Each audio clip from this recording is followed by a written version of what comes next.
Today I'm going to be showing you how to make Yuzu Shoyu Tsukemen ramen. Everything starts pretty normal. Go ahead and just boil the noodles as per normal.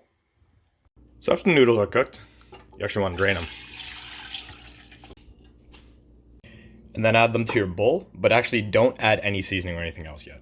Why? Well, because Tsukemen is actually a dipping ramen, which is different from your normal ramen since you have cold or room temperature noodles that are dipped in thick, concentrated soup. Legendary ramen chef Kazuo Yamagishi came up with this new way of eating ramen in 1961 at his Tokyo Ramen-ya, Taishoken, and it's been gaining popularity ever since. Kind of like a sauce in this way, and is just a different way to enjoy ramen. So in here we're actually going to add about 1 cup of hot water. You can use less if you like your broth more concentrated, and you can do more if you don't like it as salty or as concentrated. How do you get this oil in easily? Well, first, you take the oil packet, give it a good old shake, tear it, and a lot of people are just gonna kind of pour it in, right?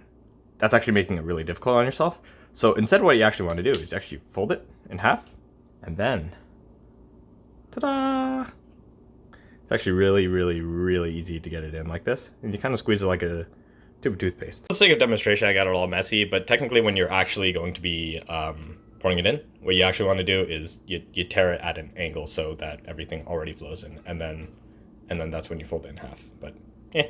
For operations for Tsukemen is pretty simple. Well, first I'm going to add my green onions because green onions are delicious.